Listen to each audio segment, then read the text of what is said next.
Previously, in The Eminence in Shadow, Rose betrayed Shadow Garden to save her mother from Perv Ashart and the cult of Diabolo, but Shadow was enraged because he thought Rose killed off her father, the king, to become the ruler, but now she was playing on her enemy's hands. Rose was about to marry Perv, so Sid took this opportunity and infiltrated the royal castle as an apprentice of Epsilon.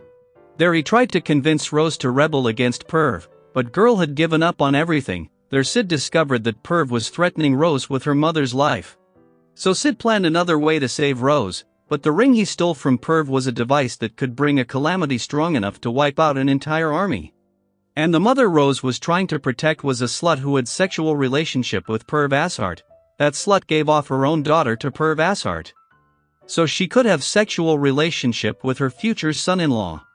Damn, this bitch is even worse than mothers in hentai videos. On the other side, Zeta discovered a secret base of the cult, and the item she was looking for was already gone. On Sid's side, the ceremony before marriage was going smoothly. Epsilon was a musician hired by royals for marriage, and Sid was enjoying everything for free as an apprentice. There Margaret once again found Sid. But Sid knew Perv Ashart was threatening Rose with her mother's life, so the plan was simple: save the hostage to get Rose back on track. But Margaret started sucking up to Sid again. She was worried about Sid because a creepy guard was roaming around castle lately. She got some tight grip that even Sid had difficulty removing his hands. Margaret believes Epsilon was keeping Sid under her control and won't let him shine on the world stage of music. Margaret started to curse Epsilon, but Epsilon heard everything, and it was going to turn into a cat fight. So Sid slips out of there, without his clothes, and performed in a half-naked state, for which Margaret was scolded.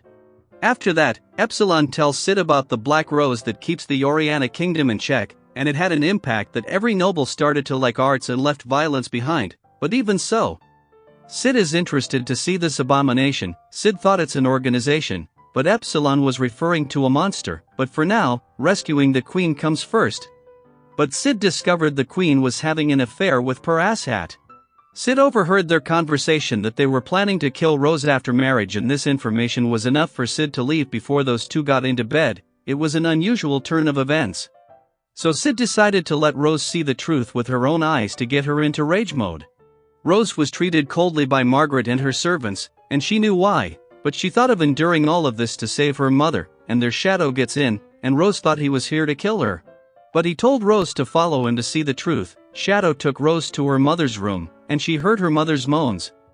And she found out that her mother was having sexual relationship with Perv Ashart, and she heard the truth that her mother drugged her father, and because of that, she had to kill her father to free him from this life. Poor girl threw up because she blamed herself for killing her father, but in the end, it was her own mother who actually killed her father.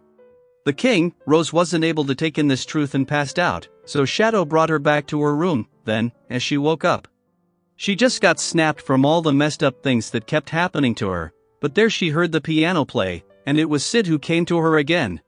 She was literally so broken that she didn't realize Sid was playing the same tune Shadow plays. Rose wanted to run away with Sid somewhere far away, but Sid made her understand to prioritize something that she wants and divide things into two, something that matters, and something that doesn't. It will clear out her visions to what she should do. Right there Sid leaves and left the ring behind. Sid thought he lost it. He wanted to take a bath, but Epsilon comes in to help Sid in bath. Sid told everything that happened. And after 3 days the marriage is about to happen, and that day Sid thinks Rose will make her decision. But citizens were against this marriage, and yet Perv Ashart was happy because he had the key. He reveals that he used the queen to get this ring, but before that king passed on the ownership of this ring to Rose, and unless Perv Ashart sleeps with a royal blood he couldn't use this ring. But his dreams were shattered because the ring was gone. That moron tried several times, but the ring was gone, and it took a while for him to realize that. But it was his wedding day and the stage was set, the bride was set, and she came down the aisle. Everything was going as planned, and Reina wasn't interested and was dozing off. There Rose refused to marry and rejected Perv Ashart. She accused Perv Ashart of betraying the king and defiling the queen in order to take the throne. Rose only loved Sid and thought Sid left that ring for her as a token of his love. She wore it as a sign she belongs to Sid, but wearing it triggered a recording of the king. The king recorded this to tell this to his citizens. He sensed he felt he was being drugged by his food every day. King told his wife Reina to change his course of food, but nothing happened. So before King lost his mind, he recorded this to let the truth about his death be revealed. King even mentioned that Perv Asshat was supported by an organization. Perv Asshat was an adopted son, yet he got in the center of Oriana government, all because of that organization. But to save this kingdom, King left his throne to his daughter Rose. This recording was enough to destroy Perv Asshat, because nobles always tend to drag down someone higher than them, but Rose personally wanted to kill that traitor by her hands. But his head flew off in a flash and rolled down in front of Reina, and even she got her head cleaned off. Honestly, I wanted that bitch to suffer more, but she got killed and that's that. And the one who did this was the Knight Beyond Men, ninth seat of the Round Table of Cult of Diabolo, and he used a controller to summon the Black Rose through that ring. It was a Ragnarok, who destroyed half of the city in a single blow. But when he tried to kill Rose, Ragnarok lost its arm because Rose was protected by Shadow.